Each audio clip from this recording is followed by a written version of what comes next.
Hello friends, read and analyse Hindu with ജോബിനസ് കൊട്ടാരം എന്ന ഈ പരിപാടിയിലേക്ക് സ്വാഗതം. ഇന്നത്തെ ഹിന്ദു പത്രത്തിന്റെ അനാലിസിസിലേക്ക് നമ്മൾ കിടക്കുന്നു. Centre announces hike in MSP for paddy, pulses and oil seeds. നമുക്കറിയാം, paddy farmer groups are unhappy with the increase in paddy price. അപ്പോ മിനിമം സപ്പോർട്ട് പ്രൈസ് പാഡിക്കും പൾസസിനും ഓയിൽ സീഡ്സിനും എല്ലാം തന്നെ വർദ്ധിപ്പിച്ചിരിക്കുകയാണ്.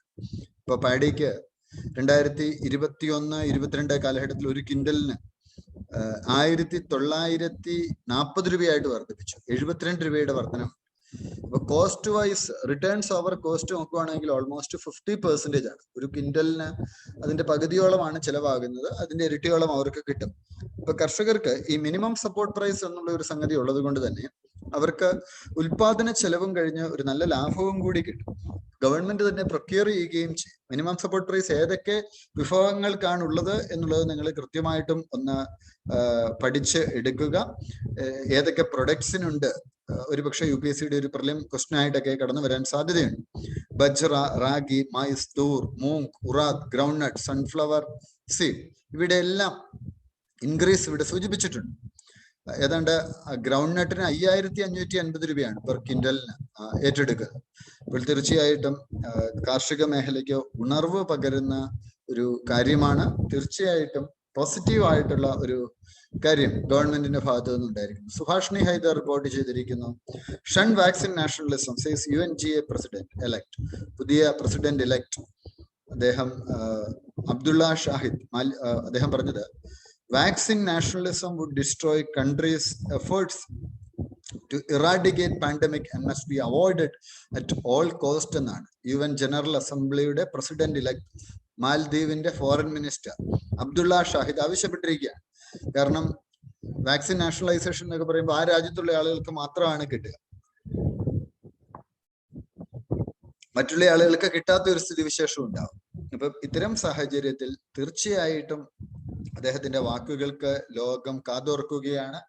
191 വോട്ട് 143 വോട്ടും നേടി മജോറിറ്റിയോടുകൂടിയാണ് UN ജനറൽ അസംബ്ലിയുടെ പ്രസിഡന്റായി അബ്ദുള്ള ഷാഹിദ് കടന്നു വന്നിരിക്കുന്നത് എന്നതും ശ്രദ്ധേയമാണ്.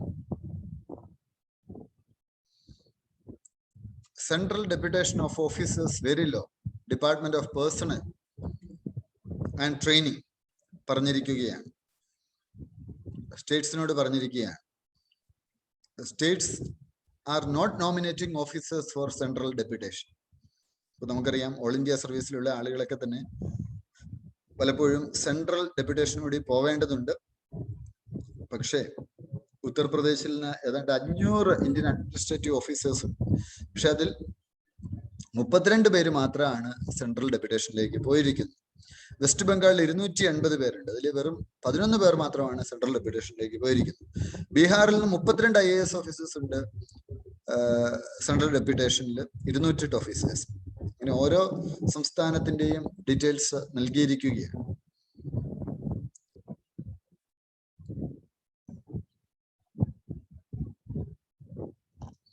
ലോക്കൽ വാർത്തകളാണ് നമ്മളെ സംബന്ധിച്ച് ആവശ്യമുള്ള വാർത്തകളല്ല, അതുകൊണ്ട് ഞാൻ ഈ വാർത്തകൾ ഒഴിവാക്കുകയാണ്.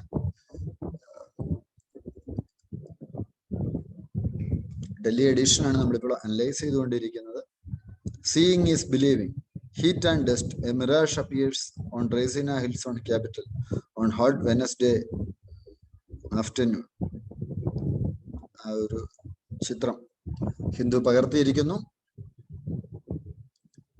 സ്റ്റഡി പ്രൂവ് ചെയ്തിരിക്കുന്നത് പലപ്പോഴും 60% മദേഴ്സ് അവര് പ്രസവിച്ച് 6 മാസത്തിനുള്ളിൽ ജോലിക്ക് വരേണ്ട അവസ്ഥയാണ്. Government creches unequipped to admit children under 1 year. ഇത് ഒരു പ്രധാനപ്പെട്ട ഒരു വാർത്തയാണ്, നിങ്ങൾക്ക് നോക്കാം, വായിക്കാം. ഈ ബ്രസ്റ്റ് ഫീഡിങ്ങുമായിട്ട് ബന്ധപ്പെട്ടിട്ടുള്ള ഒരു സ്റ്റഡിയാണ്. അവിടെ നിന്നുള്ള ഈ വാർത്ത നിങ്ങൾ നോക്കിക്കഴിഞ്ഞാൽ നിങ്ങൾക്ക് കാണുവാൻ സാധിക്കും. തീർച്ചയായിട്ടും സ്ത്രീകളുടെ അവകാശങ്ങളൊക്കെ കുറച്ചുകൂടി പരിഗണിക്കേണ്ടതുണ്ട്. 12 മാസത്തോളം അവരെ ജോലിയിൽ നിന്ന് മാറ്റി നിർത്തേണ്ടതുണ്ട്. അവർ കുട്ടികളെ സപ്പോർട്ട് ചെയ്യേണ്ടതാണ്. പക്ഷേ ഇത്തരം സാഹചര്യങ്ങൾ നിലവിലില്ല. ഇത് അമ്മമാരോട് കാണിക്കുന്ന ഒരു ക്രൂരത തന്നെയാണ് എന്ന് വേണമെങ്കിൽ നമുക്ക് പറയാൻ പറ്റും. കുട്ടികളോടുള്ള ഒരു ക്രൂരതയാണ്. തീർച്ചയായിട്ടും പ്രസവത്തെ തുടർന്ന് 1 വർഷത്തേക്കെങ്കിലും അവർക്ക് ലീവ് നൽകുകയും സാലറി നൽകുകയും മറ്റുമൊക്കെ തന്നെ ചെയ്യേണ്ടത്.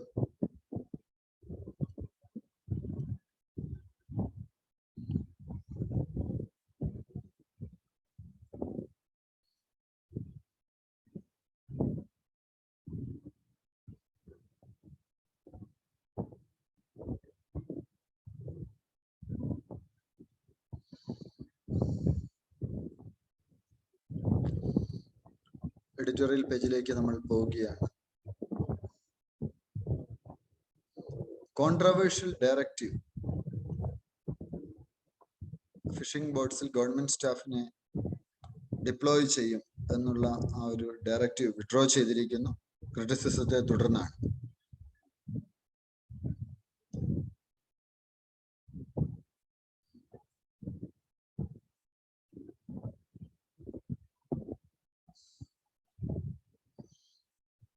സേഫ്റ്റി നോംസ് പാലിക്കാത്ത ഇൻഡസ്ട്രീസിനെതിരെ ഉദ്ധവ് താക്കറെ ശക്തമായ നടപടികൾ എടുക്കും എന്ന് പറഞ്ഞിരിക്കുകയാണ്. നമുക്കറിയാം, മഹാരാഷ്ട്രയിലെ മുഖ്യമന്ത്രിയാണ് ഉദ്ധവ് താക്കറെ, ശിവസേനയാണ്, കോalition ലീഡ് ചെയ്യുന്നു. ഒപ്പം എഡിറ്റോറിയൽ നമ്മൾ ഇന്ന് ചർച്ച ചെയ്യുന്നതാണ്. Government must protect the interest of children orphaned by COVID-19. 12 ദിവസങ്ങളായിട്ട് ഹിന്ദു ചർച്ച ചെയ്യുന്ന വിഷയമാണ്. അതിനെ കൂടുതൽ ആവശ്യത്തോടു കൂടി തന്നെ ചർച്ച മുമ്പോട്ടേക്ക് പോകുന്നു. നമ്മളത് വിശദമായിട്ട് ഇപ്പോൾ വിശദീകരിക്കും. Encouraging accord. Political will shown by G7 to ensure fairness in revenue sharing is a good augury. Finance ministers of the G7 nations appear to have heeded the advice to never let a good crisis go to waste when they agreed last week to set a global minimum tax of at least 15%, with the COVID-19 pandemic having caused the world economy to shrink by estimated 3.5% in 2020 and forced most countries to dip into their coffers to mitigate the fallout. The 7 richest nations opted to use opportune moment to plug a loophole in the international tax regime. In a communique, the G7 ministers stressed that as part of efforts to secure safe and prosperous future for all, they would strongly back the broader efforts underway through G20, OECD to address tax challenges arising from globalization and digitalization of the economy. Tax ചലഞ്ചസിനെ ഒരുമിച്ച് നേരിടുമെന്നുള്ള ഒരു കാഴ്ചപ്പാടാണ് G7 മുൻപോട്ടേക്ക് വെച്ചിരിക്കുന്നത്. നമ്മൾ അതിനെക്കുറിച്ച് തന്നെ ഇന്നിപ്പോൾ ചർച്ച ചെയ്യുവാൻ പോവുകയാണ്.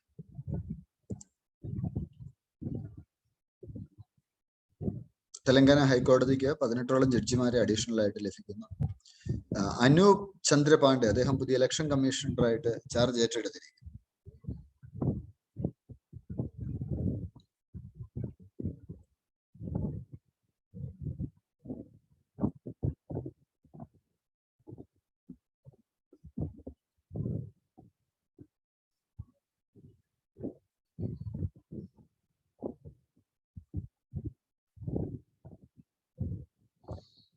ഹെവി റെയിൻ മുംബൈയിൽ അഫക്ട് ചെയ്യുന്ന വാർത്ത നമ്മൾ കാണുകയാണ്.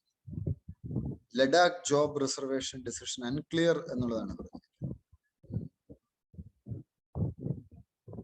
BJP ഗവൺമെന്റ് 50% ജോലി തദ്ദേശവാസികൾക്ക് കൊടുത്തിരിക്കുകയാണ്. അപ്പോൾ ഒരു ഇന്റർവ്യൂ ഉണ്ട്, അബ്ദുള്ള ഷാഹിദിന്റെ, സമയം ഉണ്ടെങ്കിൽ നിങ്ങളിത് വായിക്കുക.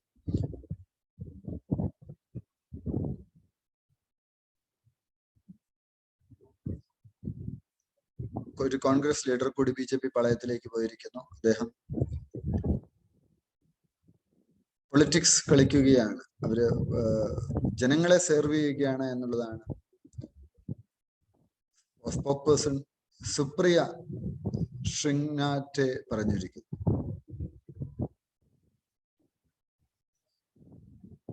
തമിഴ്നാട്ടിലാണ് ഏറ്റവും കൂടുതൽ കേസസ്, പിന്നീട് കേരള, മഹാരാഷ്ട്ര. കോവിഡ് കേസസ് നമ്മൾ നോക്കുകയാണ് എങ്കിൽ 17,328 ഇൻഫെക്ഷൻ, 16,000 ഉണ്ട് കേരളം, തൊട്ട് പറയുന്നുണ്ട് കേട്ടോ. ധാരാളം കേസസ് ഉണ്ട്. പക്കെ ടൈഗർ റിസർവിനെ കുറിച്ചുള്ള ഒരു വാർത്ത. അപ്പൊ ഇത് എവിടെയാണ് എന്നുള്ളതൊക്കെ മനസ്സിലാക്കുക. പക്കെ ടൈഗർ റിസർവ് ആസാമിലാണ്. അവിടെ വർക്കേഴ്സ്, അവർക്ക് ശമ്പളം കിട്ടുന്നില്ല എന്ന് പറഞ്ഞുകൊണ്ട് അവര് സമരം നടത്തിയിരിക്കുന്നത്. ഈ പക്കേ റിസർവ് എവിടെയാണ് എന്നുള്ളതൊക്കെ കൃത്യമായിട്ട് മനസ്സിലാക്കുക. നിങ്ങൾക്ക് ഇത്ര പോപ്പുലർ അല്ലാത്ത റിസർവ്സ് ഒക്കെയാണ് പലപ്പോഴും UPSC ചോദ്യമായിട്ട് വരാറുള്ളത്. അതുകൊണ്ട് തന്നെ ഈ tiger reserve in Arunachal Pradesh, more than 200 contingency workers of the Pakke Tiger Reserve in Arunachal Pradesh went on an indefinite strike. നിരാഹാര സമരത്തിലേക്ക് അവർ പോയിരിക്കുകയാണ്. പക്കേ കസാൻ ഡിസ്ട്രിക്റ്റിലായിട്ടാണ് നിൽക്കുന്നത്. അൺഗാർഡഡ് ആയി പ്രദേശം. അവിടെ 8ഓളം ആനകളുണ്ട്. സ്ട്രൈക്ക് റിസർവിന്റെ പ്രവർത്തനത്തെ ബാധിക്കുമെന്നതിൽ സംശയമൊന്നും.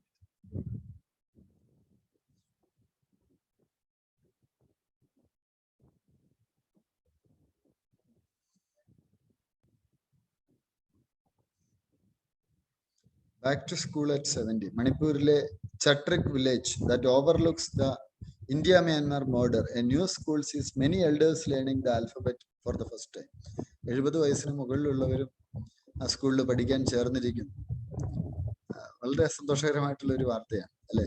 പ്രായമായ ആളുകളോട് പഠിക്കാൻ ചേരുന്നു. ആദ്യമായിട്ട് അവർക്ക് എഴുത്തുമാനിയം പഠിക്കണമെന്ന് തോന്നുന്നു. നല്ലൊരു കാര്യമാണ്.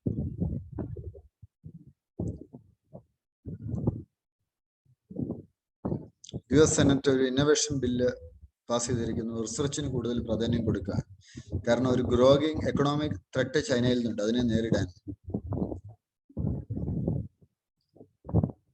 അഡു അറ്റോളില് ഇന്ത്യൻ കോൺസുലേറ്റിനെ കുറിച്ച് ഒരു തീരുമാനമായിട്ടില്ല. Indian Maldives has made no decision on opening an Indian consulate in its southern Adu Atoll. President Ibrahim Muhammad Solih said on Tuesday. ആ ഒരു ക്യാബിനറ്റ്, ഇന്ത്യൻ ക്യാബിനറ്റ് ഇങ്ങനെ ഒരു പ്രപ്പോസൽ വെച്ചിരുന്നു അവിടെ ഒരു ഇന്ത്യൻ കോൺസുലേറ്റ് ആരംഭിക്കുന്നതിനെ കുറിച്ച്.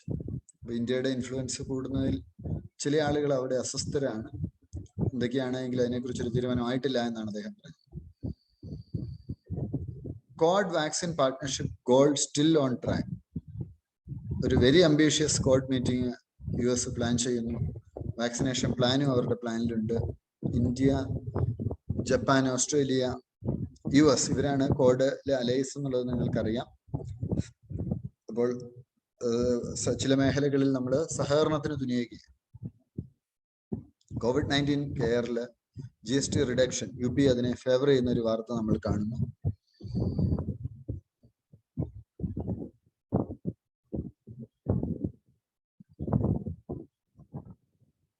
സ്പോർട്സ് പേജ് ആണ്, നമുക്ക് അത്ര ആവശ്യമില്ല, നമ്മൾ അതിലേക്ക് പോകുന്നില്ല. നമ്മൾ ഡീറ്റെയിൽഡ് അനാലിസിസിലേക്ക് അടയ്ക്കാണ്. ഇന്നത്തെ ഡീറ്റെയിൽഡ് അനാലിസിസിലേക്ക് നമ്മൾ പോകുന്നു. 10-ാം തീയതി GS 1 to 4 നമുക്ക് ഓരോ മേഖലയിൽ നിന്നും എന്തുമാത്രം ക്വസ്റ്റ്യൻസ് വരുന്നുണ്ട്, അതെങ്ങനെ അനലൈസ് ചെയ്യണം.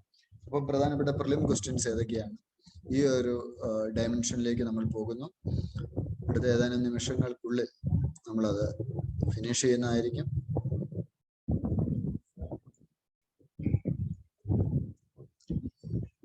തെലങ്കാന ഹൈക്കോടതിയുടെ അവിടെ 18 പുതിയ ജഡ്ജിമാർ വരും. പൊളിറ്റി ആയിട്ട് ബന്ധപ്പെട്ട ഒരു വാർത്തയാണ്. ഹൈക്കോടതി 70% അവര് ഇമ്മീഡിയറ്റ് എഫക്റ്റില് ജഡ്ജിമാരുടെ കപ്പാസിറ്റി വർദ്ധിപ്പിക്കുകയാണ്. 24-ൽ നിന്ന് നേരെ 42-ലേക്ക് പോവുകയാണ്. അപ്പോൾ നമുക്കറിയാം കേസസ് ഒക്കെ ധാരാളം കെട്ടിക്കിടക്കുന്ന ഒരു സ്ഥിതിവിശേഷം നമ്മുടെ നാടുകളിലുണ്ട്. അപ്പൊ ഇതിനെ ഒക്കെ മാറ്റാനുള്ള ഒരു നടപടിക്രമം കൂടിയായിരുന്നു ഇതൊക്കെ ഈ ഒരു മാറ്റത്തിലേക്ക് വന്നിട്ടുള്ളത്. അപ്പൊ അപ്പോയിന്റ്മെന്റ് ഓഫ് ജഡ്ജസ് എന്നുള്ളതാണ് ഇവിടെ നിങ്ങൾ പഠിക്കേണ്ട അനാലിസിസ്. ആർട്ടിക്കിൾ 124(2) ഇന്ത്യൻ കോൺസ്റ്റിറ്റ്യൂഷനിൽ ജഡ്ജസിന്റെ അപ്പോയിന്റ്മെന്റിനെ കുറിച്ച് പറയുന്നുണ്ട്. അതായത് സുപ്രീം കോടതി judges, president, number of judges supreme കോടതിയിലെ ജഡ്ജസുമായി കൊളീജിയവുമായിട്ട് കൂടി ആലോചിച്ചുകൊണ്ട് അപ്പോയിന്റ് ചെയ്യേണ്ടതിനെ കുറിച്ച് പറയുന്നു. അതുപോലെ തന്നെ high courts in the states as president may deem necessary for the purpose.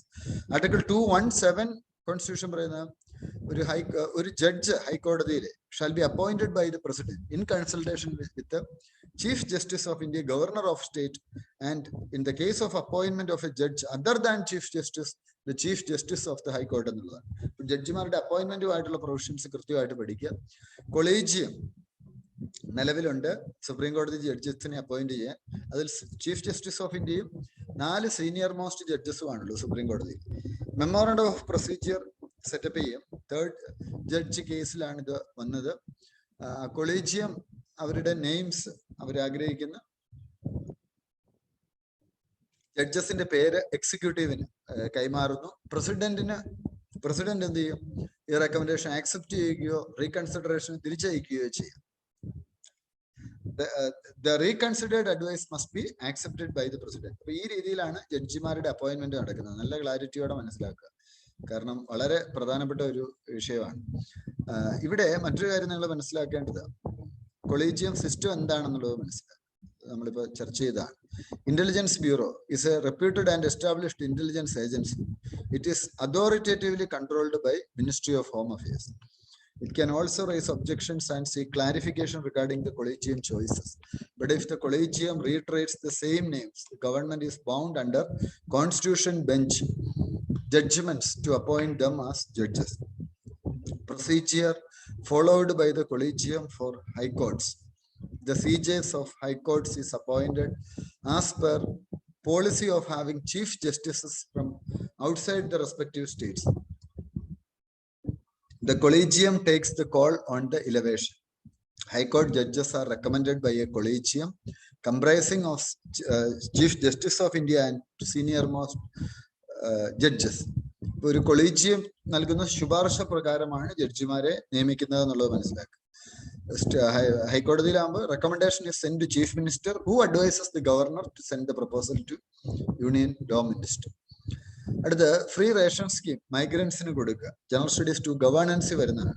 Centre ഒരു പുതിയ സ്കീം, സുപ്രീം കോടതിയുടെ റീസെന്റ് ഓർഡർ വന്നിരിക്കുന്നു. മൈഗ്രന്റ് വർക്കേഴ്സിന്റെ വെൽഫെയറിന് വേണ്ടിയിട്ട് ആത്മനിർഭർ സ്കീം, ഫ്രീ റേഷൻ ആവശ്യമുള്ള ആളുകൾക്ക് കൊടുക്കുന്ന ഒരു രീതിയാണ്. ഫുഡ് സെക്യൂരിറ്റിയുമായിട്ടൊക്കെ ബന്ധപ്പെട്ടിട്ടുള്ള ഒരു സ്കീമാണ്. ഇപ്പൊ പ്രൈം മിനിസ്റ്ററിനോട് ആക്ടിവിസ്റ്റുകൾ പറഞ്ഞു അർജന്റ് ഇംപ്ലിമെന്റേഷൻ ആവശ്യമാണ്.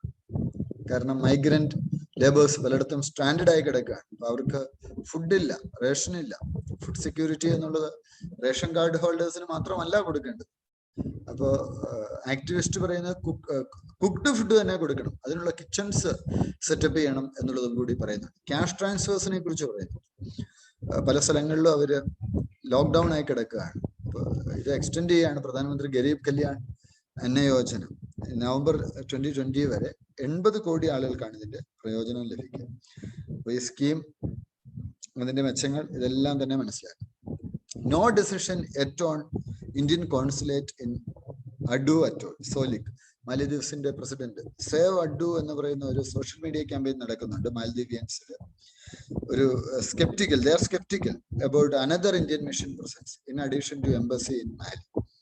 അപ്പൊ legislatures, Addu, local body representatives, ruling കോalition, അവര് എല്ലാവരും ഇന്ത്യ ഫ്രണ്ട്ലിയാണ്. അവര് ഇതിന് സപ്പോർട്ട് കൊടുക്കാവുന്നതാണ്. അപ്പൊ both Addu and Maldives will benefit from the creation of an Indian consulate in Mali. Opposition voices which earlier led an India out campaign. അപ്പൊ അവരെന്താണ്, അവര് എൻഹാൻസ്ഡ് മിലിറ്ററി കോപ്പറേഷൻ ഒക്കെ ഒപ്പോസ് ചെയ്യുന്ന ആളുകള് അവര് ഇതിനെ അനുകൂലിക്കുന്നില്ല. കാരണം ഈ ഇന്ത്യൻ ഓഷനിലെ ഒരു സ്ട്രാറ്റജിക് ലൊക്കേഷൻ എന്നുള്ളത് കൂടാതെ ഈ ആർക്കിപ്പിലാഗോയിലെ ഏറ്റവും വലിയ സിറ്റിയും കൂടിയാണ്. 30,000 ആളുകളാണ് അവിടെ താമസിക്കുന്നത്. അപ്പൊ അവിടേക്ക് സ്പീഡി വിസ സർവീസസ് കൊടുക്കുക എന്നുള്ളതാണ് നമ്മൾ ഉദ്ദേശിക്കുന്നത്. ഇപ്പം മാൽദീവിയൻസിനെ സംബന്ധിച്ച് കൺവിൻസ് ചെയ്യുക എന്നുള്ള ഒരു ഉദ്ദേശം, ഒരു കാര്യം കൂടി ഇതിൽ നിലനിൽക്കുന്നുണ്ട്. അപ്പോൾ തീർച്ചയായിട്ടും ഒരു കോൺസുലേറ്റ് അവിടെ വരുന്നത് എക്കണോമിക് ഗ്രോത്തിന് സഹായകരമാവും. അത് എസ്റ്റാബ്ലിഷ് ചെയ്യാൻ പറ്റണം, നമ്മളതൊന്ന് എസ്റ്റാബ്ലിഷ് ചെയ്യാം. ഇപ്പോൾ ഡിപ്ലോമാറ്റിക് മിഷൻ, അത് അവിടെ നമുക്കറിയാം ഡിപ്ലോമാറ്റിക് മിഷൻസ് വരുമ്പോൾ എംബസി മേജർ സിറ്റിയിലാണ് വരുന്നത്. എല്ലാ കൺട്രീസിലും എംബസീസ് ഉണ്ടാവണമെന്നില്ല. പിന്നീടുള്ള അതിന് തൊട്ട് താഴെയുള്ള ഒരു ഡിപ്ലോമാറ്റിക് റെപ്രസെന്റേറ്റീവ്സ് ആണ് ഇത്തരത്തിലുള്ള കോൺസുലേറ്റിലൊക്കെ ഉണ്ടാവുക. സ്മോളർ ഡിപ്ലോമാറ്റിക് മിഷൻസ് ആണ് പൊതുവെ കോൺസുലേറ്റ് എന്ന് അറിയപ്പെടുന്നത്. Resident and non resident embassies. MSP paddy പ്രൈസിന്റെ മിനിമം സപ്പോർട്ട് പ്രൈസ് കൂട്ടിയിരിക്കുന്നു. ഇത് തീർച്ചയായിട്ടും നല്ലൊരു തീരുമാനമാണ്. മാത്രമല്ല ക്രോപ്പ് ഡൈവേഴ്സിഫിക്കേഷന് കർഷകരെ ഇത് സഹായിക്കും. ഗ്രൗണ്ട് നട്ടിന്റെയും ഒക്കെ വിലയിൽ വ്യത്യാസം വന്നിട്ടുണ്ട്. ഫാം യൂണിയൻസ് അവര് കഴിഞ്ഞ 6 മാസമായിട്ടും സമരം നടത്തിക്കൊണ്ടിരിക്കുകയാണ്. അവര് പറയുന്നത് MSP for all farmers for all crops. ഇത് പ്രാക്ടിക്കലി പോസിബിൾ ആണ്. ഇത് പോസിബിൾ അല്ല, വെറുതെ നമ്മളിങ്ങനെ സമരം നടത്തിയിട്ട്. ഇപ്പൊ ഗവൺമെന്റ് ഇതെല്ലാം കൂടെ പ്രൊക്യൂർ ചെയ്തിട്ട് ഗവൺമെന്റ് എങ്ങനെ കൊടുക്കും? ഇപ്പൊ ഈ വീറ്റ് അല്ലെങ്കിൽ പാഡി അത് നമ്മുടെ പബ്ലിക് ഡിസ്ട്രിബ്യൂഷൻ സിസ്റ്റം വഴി കൊടുക്കാം. പക്ഷെ അതേ സമയത്ത് ഇവർ വന്നിട്ട് പറയാണ് കൊക്കോ അതിന് ഗവൺമെന്റ് ഏറ്റെടുക്കണം, മിനിമം സപ്പോർട്ട് പ്രൈസ് കൊടുക്കണമെന്ന് വെച്ചാൽ ഗവൺമെന്റ് ഇത് എവിടെയാണ് ഇത് ഉപയോഗിക്കാൻ പറ്റുക? അപ്പൊ അങ്ങനെ എല്ലാ ക്രോപ്സിനും മിനിമം സപ്പോർട്ട് കൊടുക്കണം എന്നൊക്കെ ഫാർമേഴ്സ് യൂണിയൻ പറഞ്ഞാൽ അത് പ്രാക്ടിക്കലി പോസിബിൾ അല്ല എന്നുള്ള കാര്യവും കൂടി മനസ്സിലാക്കുക. എന്താണെങ്കിലും ഗവൺമെന്റ് ഭാഗത്തു നിന്നുള്ള ഈ ഒരു നയം വളരെ പോസിറ്റീവാണ്. തീർച്ചയായിട്ടും അവർക്ക് അവരുടെ ഏതാണ്ട് അവർ മുടക്കുമുതലിന്റെ ഇരട്ടിയോളം പൈസ മിനിമം സപ്പോർട്ട് പ്രൈസിൽ നിന്ന് തന്നെ കിട്ടുന്നുണ്ട്. അപ്പൊ ഈ നടപടിയെ നമ്മൾ ശ്ലാഘനീയം എന്ന് തന്നെ പറയണം. ജനറൽ സ്റ്റഡീസ് ടു ഗവേണൻസിൽ നിന്നുള്ള മറ്റൊരു വാർത്ത, government officials targeted in phishing attempts. WhatsApp SMS vaccination status malicious web link വന്നു, അത് അപ്ഡേറ്റ് ചെയ്യാന്ന് പറഞ്ഞിട്ട് ഒരു വെബ്സൈറ്റ് കോവിഡ് സർട്ടിഫിക്കറ്റുമായി ബന്ധപ്പെട്ട്. ഇതൊരു ഫിഷിംഗ് അറ്റംപ്റ്റ് ആയിരുന്നു. ഒരു MOHFW ministry of health and family welfare Covid status confirm ചെയ്യാനാണെന്ന് പറഞ്ഞ് വന്നതാണ്. അപ്പോൾ ലിങ്കിൽ ക്ലിക്ക് ചെയ്യുന്നവരൊക്കെ ഒരു ഗവൺമെന്റ് വെബ്സൈറ്റിന് സിമിലർ ആയിട്ടുള്ള പേജിലേക്ക് പോകും. ഫിഷിംഗ് അറ്റംപ്റ്റ്സിൽ സംഭവിക്കുന്ന കാര്യം എന്താണെന്ന് വെച്ചാൽ അവരുടെ ഒഫീഷ്യൽ ഇമെയിൽസും കറസ്പോണ്ടൻസും ഒക്കെ മറ്റുള്ളവർക്ക് ലഭിക്കും. ഇതൊരു സൈബർ ക്രൈമാണ്. ഫിഷിംഗ് എന്നുള്ളത് ഒരു സൈബർ ക്രൈമാണ്. അതിനെതിരെയുള്ള നമ്മുടെ ഇനിഷ്യേറ്റീവ്സ് നമ്മൾ അനലൈസ് ചെയ്യുകയാണ്. സൈബർ സുരക്ഷിത് ഭാരത് ഇനിഷ്യേറ്റീവ് ഉണ്ട്, national cyber security coordination centre ഉണ്ട്, സൈബർ സ്വച്ഛതാ കേന്ദ്രമാണ്. ലോസ് നിങ്ങളിതൊന്ന് നമ്മുടെ അബ്സല്യൂട്ടിന്റെ ടെലഗ്രാം ചാനലിൽ എഴുതിയിട്ടുണ്ട്. നിങ്ങളിത് നോക്കി ആ ലോസ് ഏതൊക്കെയുണ്ട് എന്നുള്ളത് കൂടി നിങ്ങളൊന്ന് മനസ്സിലാക്കുക. ഇന്റർനാഷണൽ ലെവലിലുള്ള നോസിനെ കുറിച്ചും കൺവെൻഷനെ കുറിച്ചും നമ്മൾ പറയുന്നുണ്ട്. ഉദാഹരണമായി Budapest convention on cyber crime, നിങ്ങളുടെ ആൻസേഴ്സിലൊക്കെ ഇത് കൊണ്ടുവരാൻ ശ്രമിക്കുക. UP ഒരു GST റിഡക്ഷൻ അതിനെ സപ്പോർട്ട് ചെയ്യുന്നു. COVID-19 കെയറിൽ തീർച്ചയായിട്ടും നല്ല കാര്യമാണ്. China's factory price surge signals global pressures. ചൈനയുടെ factory gate prices rose at the fastest annual pace over 12 years in May. കാരണം പല കൊമോഡിറ്റീസും അവരാണ് ഉത്പാദിപ്പിക്കുന്നത്. അപ്പോൾ തീർച്ചയായിട്ടും അവര് പ്രത്യേകിച്ച് നമുക്കറിയാം ഇപ്പൊ ഈ വാക്സിനൊക്കെ ഉൽപ്പാദിപ്പിക്കുവാൻ വേണ്ട അസംസ്കൃത വസ്തുക്കൾ അവിടെ നിന്നൊക്കെയാണ് വരുന്നത്. ഈ ഒരു ഘട്ടം കണക്കിലെടുത്ത് അവര് വില കൂട്ടുന്നു. ഇൻഡസ്ട്രീസ് സേഫ്റ്റി നോംസ് പാലിക്കുന്നില്ലെങ്കിൽ അവർക്കെതിരെ ശക്തമായ നടപടിയെടുക്കും. ഉദ്ധവ് താക്കറെ പറഞ്ഞിരിക്കുകയാണ്. അപ്പൊ കെമിക്കൽ ആൻഡ് ഇൻഡസ്ട്രിയൽ സേഫ്റ്റി എന്നുള്ളത് വളരെ പ്രധാനപ്പെട്ട ഒരു കാര്യം. നമുക്കൊരു റൂളുണ്ട്, പ്രത്യേകിച്ച് 1984 ഭോപ്പാൽ ഗ്യാസ് ഡിസാസ്റ്റർ. ഇതൊരു കേസ് സ്റ്റഡി ആയിട്ട് പഠിക്കുക. എന്താണ് ഭോപ്പാൽ ഗ്യാസ് ഡിസാസ്റ്റർ? അതിനുശേഷം നമുക്ക് manufacture storage and import of hazardous chemicals rules 1989 വന്നിട്ടുണ്ട്. അപ്പൊ ഈ റൂൾസിനെ കുറിച്ച് മനസ്സിലാക്കുക, അവയുടെ പ്രത്യേകതകൾ മനസ്സിലാക്കുക, നമ്മൾ ഏതൊക്കെ കെമിക്കൽസ് ആണ് നമ്മൾ ഹസാഡസ് എന്നുള്ളതിൽ ഉൾക്കൊള്ളിച്ചിരിക്കുന്നത് എന്നുള്ളതും മനസ്സിലാക്കുക. പക്കെ ടൈഗർ റിസർവിലെ കുറിച്ച് മുമ്പ് കണ്ടു. Pakke tiger reserve Pakke and Kessang ഡിസ്ട്രിക്റ്റിലാണ് എന്നുള്ളത് നമ്മൾ കണ്ടു. ഇത് ഹിമാലയയിലാണ്, eastern Kameng district of Arunachal പ്രദേശിലാണ്. 2000-ഓളം സ്പീഷീസ് ഓഫ് പ്ലാന്റ്സും 3000-ഓളം സ്പീഷീസ് ഓഫ് ബേർഡ്സും 40 മാമൽസും ഒക്കെ ഉള്ള ഒരു ഏരിയ ആണ്. 4 ബയോഡൈവേഴ്സിറ്റി ഹോട്ട്സ്പോട്ട്സ് ഇന്ത്യയിലുണ്ട്: Himalaya, Indo Burma, Sundalands, western Ghats and Sri. അപ്പൊ ഇതില് എൻ്റയർ ഇന്ത്യൻ ഹിമാലയൻ റീജിയൻ വരുന്നുണ്ട്. അതുപോലെ Indo Burma, northern eastern India, Assam, Andaman group of islands ഒക്കെ അതിൽ വരും. സുന്ദർബൻസിൽ നിക്കോബാർ ഗ്രൂപ്പ് ഓഫ് ഐലൻഡ്സ് വരുന്നുണ്ട്. And so and so places ഇവിടെ കൊടുത്തിട്ടുണ്ട്. Indonesia, Malaysia, Singapore, Brunei, Philippines. Western ഗട്ട്സിൽ ശ്രീലങ്ക, അതിൽ എൻ്റയർ വെസ്റ്റേൺ ഗട്ട്സ് ഉണ്ട്. ശ്രീലങ്ക അതൊക്കെ ബയോഡൈവേഴ്സിറ്റി ഹോട്ട്സ്പോട്ട്സിലാണ് വരുന്നത്. എഡിറ്റോറിയൽ അനാലിസിസിലേക്ക് നമ്മൾ പോവുകയാണ്. ഡിസാസ്റ്റേഴ്സ് സോഷ്യൽ ജസ്റ്റിസുമായിട്ട് ബന്ധപ്പെട്ടാണ്. ഒരുപാട് കുട്ടികൾ അനാഥരാക്കപ്പെടുന്നു. അപ്പൊ അവരുടെ ഒരു സംരക്ഷണം നമ്മൾ ഏറ്റെടുക്കും. ഈ ട്രാഫിക്കേഴ്സിന്റെ വിക്ടിമായിട്ട് കുട്ടികൾ മാറാനുള്ള സാധ്യതയുണ്ട്. നമുക്കറിയാം ജുവനൈൽ ജസ്റ്റിസ് ആക്ട് 2015 ഈ ആക്ട് ഒക്കെ നോട്ട് ചെയ്ത് വെക്കുക കേട്ടോ. ഒരു കൃത്യതയോടുകൂടി പറഞ്ഞ ഒരു കാര്യം എന്ന് വെച്ചാൽ ഗവൺമെന്റ് ഈ കാലഘട്ടത്തിൽ ഇടപെടണം പല കാര്യങ്ങളിലും. പ്രത്യേകിച്ച് അഡോപ്ഷൻ, അത് കാരയുടെ പെർമിഷനോട് കൂടിയാണ് നടക്കുന്നത്. സെൻട്രൽ അഡോപ്ഷൻ റിസോഴ്സ് അതോറിറ്റിയാണ് കാര എന്ന് പറയുന്നത്. കുറച്ച് ഡീറ്റെയിൽഡ് ആയിട്ട് ഇതിനെക്കുറിച്ച് പഠിക്കുക കേട്ടോ, കാരയെ കുറിച്ചൊന്ന് മനസ്സിലാക്കുക. ചൈൽഡ് ട്രാഫിക്കിംഗ് എന്ന് വെച്ചാൽ എന്താണ്? 2004 സുനാമിയിൽ ഒരുപാട് ഇത്തരത്തിൽ ഓർഫൻസ് ആയിട്ടുള്ള ഏഷ്യൻ കൺട്രീസിൽ നിന്ന് കുട്ടികളെ കടത്തുന്ന ഒരു സാഹചര്യം ഉണ്ടാകുന്നു. അപ്പോൾ പിന്നീടാണ് ആളുകൾക്ക് ഇത് മനസ്സിലായത്, അഡോപ്ഷൻ റൂൾസ് ആവശ്യമാണ്. ചൈൽഡ് ട്രാഫിക്കിംഗ് എന്ന് വെച്ചാൽ കുട്ടികളെ പല കാര്യത്തിന് വേണ്ടി അവരെ പ്രോസ്റ്റിറ്റ്യൂഷന് വേണ്ടി വിനിയോഗിക്കും. അതുപോലെ തന്നെ അവരുടെ ഓർഗൻസ് എടുക്കാൻ വേണ്ടി ഉപയോഗിക്കും. അതുപോലെ ബോണ്ടഡ് ലേബർ അതിനുവേണ്ടി വിനിയോഗിക്കും. അപ്പൊ അതുകൊണ്ടൊക്കെ തന്നെ ഇല്ലീഗൽ അഡോപ്ഷൻ വലിയൊരു പ്രശ്നമാണ്. കോടതികൾ അതിനകത്ത് ഇടപെടുന്നു എന്നുള്ളത് സ്തുത്യർഹമാണ്. എൻകറേജിങ് അക്കോർഡ് ഇന്റർനാഷണൽ IR ബന്ധപ്പെട്ടിട്ടുള്ള G7 നേഷൻസിന്റെ ഒരു അപ്രോച്ചാണ്. അവര് ടാക്സ് ലോസിലും മറ്റുമൊക്കെ മാറ്റങ്ങൾ വരുന്നു. ഒരു safe and prosperous future for all എന്നുള്ള ഒരു കാഴ്ചപ്പാടിലേക്ക് വരുന്നു. കൂടുതൽ ഫണ്ട് ചെയ്യാൻ അവർ പ്ലാൻ ചെയ്യുന്നു. എക്കോണമിയെ പ്രത്യേകിച്ച് G20, OECD ഇവയൊക്കെ തമ്മിലുള്ള ഒരു ടൈപ്പിൽ കൂടുതൽ ഫണ്ടിങ്ങും മറ്റു കാര്യങ്ങളിലേക്കും ഒക്കെ വരികയാണ്. Strong and tactics weak and democracy ഗവേണൻസിലെ ഒരു ടോപ്പിക്കാണ്. GS2 ആണ്. West Bengal elections declared in May. It has been more than a month since the Trinamool Congress won the massive mandate, but the Bharatiya Janata Party and the central government still seem unable to get over the BJP's loss in the state. About tried every tactic. BJP എല്ലാ സാധ്യതകളും നോക്കി, പക്ഷെ അവിടെ തൃണമൂലിനെ തോൽപ്പിക്കാൻ പറ്റിയില്ല. മുഖ്യമന്ത്രിയെ തോൽപ്പിക്കാൻ പറ്റി, പക്ഷെ തൃണമൂലിനെ തോൽപ്പിക്കാൻ പറ്റിയില്ല. അവിടെ ഒരു സിനിക്കൽ പൊളിറ്റിസൈസിങ്. അപ്പൊ പ്രത്യേകിച്ച് നമുക്കറിയാം COVID-19 പാലിക്കേണ്ട ഒരു കാലഘട്ടത്തിൽ രാഷ്ട്രീയത്തിന് വേണ്ടി സെൻട്രൽ ഗവൺമെന്റ് സമയം ചിലവഴിച്ചു എന്നുള്ള ഒരു ക്രിട്ടിക്കൽ വ്യൂവും കൂടി ഒരു ലഹൻ മുൻപോട്ടേക്ക് വെക്കുന്നു. അപ്പോ തീർച്ചയായിട്ടും ഈ ബ്യൂറോക്രാറ്റ് കോൺട്രാവേഴ്സി വെസ്റ്റ് ബംഗാളിൽ അവിടുത്തെ ചീഫ് സെക്രട്ടറിയുമായി ബന്ധപ്പെട്ട് വന്നതും ഗവർണറുടെ റോളും ഒക്കെ തന്നെ ഇവിടെ ചർച്ച ചെയ്യുന്നുണ്ട്.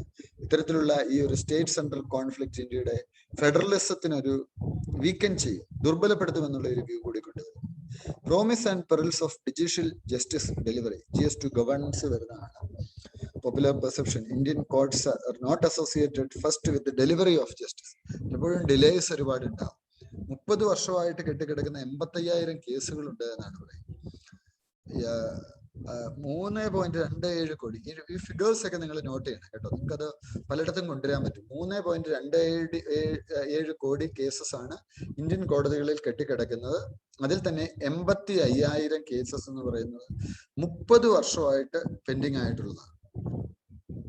അപ്പൊ ഈ കോർട്ട് പ്രൊജക്ട് വരും. ഓൺലൈനായിട്ട് ജഡ്ജസ് കേസസ് എടുക്കുന്നു, അത് സോൾവ് ചെയ്യുന്നു. അപ്പോൾ ഈ കോർട്ട് പ്രൊജക്റ്റിന് നമുക്ക് പഠിക്കേണ്ട ഒരു കാര്യമാണ്. കസ്റ്റമേഴ്സിന് ഒരു പക്ഷേ ഇതിൽ ഉൾപ്പെട്ട ആളുകളെ സംബന്ധിച്ച് അവർക്കും ലാഭകരമായിട്ടുള്ള ഒരു കാര്യമാണ്. ട്രാവലിംഗ് ഒഴിവാക്കാൻ സമയം ലാഭമുണ്ട്, സുരക്ഷിതത്വമുണ്ട്. അപ്പൊ ഇങ്ങനത്തെയൊക്കെയുള്ള പോസിറ്റീവായിട്ടുള്ള കുറെ ഫാക്ടേഴ്സ് നമുക്കിവിടെ കാണാൻ സാധിക്കും. അപ്പൊ വളരെ ഡീറ്റെയിൽഡ് ആയിട്ട് നമ്മളിത് ചർച്ച ചെയ്യുന്നു. Murky space of socio audio general studies two ഗവേണൻസിലുള്ള ഒരു ടോപ്പിക്കാണ്. ക്ലബ് ഹൗസിനെ കുറിച്ചുള്ളത്. ക്ലബ് ഹൗസ് എന്ന ആപ്പ്, അതിന്റെ ചലഞ്ചസ്, കാര്യങ്ങളൊക്കെ ചർച്ച ചെയ്യുകയാണ്. അതിന്റെ പോസിറ്റീവ് ആയിട്ടുള്ള ഫാക്ടേഴ്സ്. പ്രാക്ടീസ് ക്വസ്റ്റ്യൻസിലേക്ക് പോകാം. നമ്മുടെ ഇപ്പോഴത്തെ അനാലിസിസ് എന്ന് പറയുമ്പോൾ GS1 to 4 വരുന്നുണ്ട്. പിന്നെ പ്രിലിമിന് ഉള്ള ക്വസ്റ്റ്യൻസ് കൂടെ നമ്മൾ ചർച്ച ചെയ്യുന്നു. Article 124(2) of the Indian Constitution provides that judges of the Supreme Court are appointed by the President after consultation with such a member of the judges of the Supreme Court and of the high courts in the states as President may deem necessary for the purpose. രണ്ടാമത്തെ statement പറയുന്നത് Article 217 of the Indian Constitution states that the judge of a high court shall be appointed by the President in consultation with the Chief Justice of India, the Governor of the state, and in the case of appointment of the judge other than the Chief Justice of a high court. ഈ പറഞ്ഞ സ്റ്റേറ്റ്മെന്റിൽ ഏതൊക്കെയാണ് ശരി? രണ്ടും ശരിയാണ് കേട്ടോ. ഇത് ഈ Article 124, 217 detailed ആയിട്ട് പഠിക്കും. ഞാൻ എഴുതിയ ഇന്ത്യൻ ഭരണഘടന എന്ന പുസ്തകത്തിൽ ഇത് വിശദമാക്കുന്നു. Consider the following. Pradhan Mantri Garib Kalyan Andy Yojana is a food security welfare scheme which was launched by the Government of India in March 2020 during the outbreak of the COVID-19 pandemic. The scheme provides 35 kg of rice or wheat per person and 1 kg of dal to each family having a ration card. ഈ പറയുന്ന സ്റ്റേറ്റ്മെന്റിൽ ഒന്നാമത്തേത് മാത്രമാണ് ശരി, രണ്ടാമത്തേത് തെറ്റാണ്. Which of the following factors are taken into consideration for fixing MSP? Cost of cultivation, demand and supply, inter-crop price parity. മൂന്നുണ്ട് കേട്ടോ, മൂന്ന് കാര്യവും വരുന്നത്. Swaminathan committee deals with. Answer B, national commission on farmers ആണ്. അഞ്ചാമത്തെ ചോദ്യം, which of the following are initiatives related to cyber crime? ഉത്തരം D ആണ്, മൂന്നും വരുന്നുണ്ട്. സൈബർ സുരക്ഷിത് ഭാരത് ഇനിഷ്യേറ്റീവ് വരുന്നുണ്ട്, national cyber security coordination centre വരുന്നുണ്ട്, സൈബർ സ്വച്ഛതാ കേന്ദ്ര വരുന്നുണ്ട്. അപ്പൊ ഈ രീതിയിൽ നന്നായിട്ട് പഠിച്ചു പോവുക, എല്ലാ ഏരിയാസും പഠിക്കുക. അബ്സല്യൂട്ടിലെ പുതിയ ബാച്ചിലേക്ക് അഡ്മിഷൻ തുടരുന്നു. ഇനിയും അഡ്മിഷൻ എടുക്കാത്തവർക്ക് വളരെ പെട്ടെന്ന് അഡ്മിഷൻ എടുക്കാം. ഓപ്ഷണലിന്റെ ക്ലാസ്സും ജസ്റ്റ് തുടങ്ങി, ടെസ്റ്റ് സീരീസ് ആരംഭിച്ചിട്ടുണ്ട്, എഴുത്ത് പരിശീലനം. ഇതിലൊക്കെ നിങ്ങൾക്ക് പങ്കെടുത്ത് നിങ്ങളുടെ പരിശീലനം മെച്ചപ്പെട്ടതാക്കാം. നിങ്ങൾക്ക് എല്ലാവിധ വിജയാശംസകളും. അപ്പൊ നമ്മുടെ പ്രിലിമിന്റെ ഒരു ടെസ്റ്റ് സീരീസ് നമ്മൾ പുതിയതായിട്ട് ആരംഭിക്കുന്നു ജൂലൈ 1 മുതൽ. അതിൽ പങ്കെടുക്കാൻ താല്പര്യമുള്ളവർക്ക് പങ്കെടുക്കാം.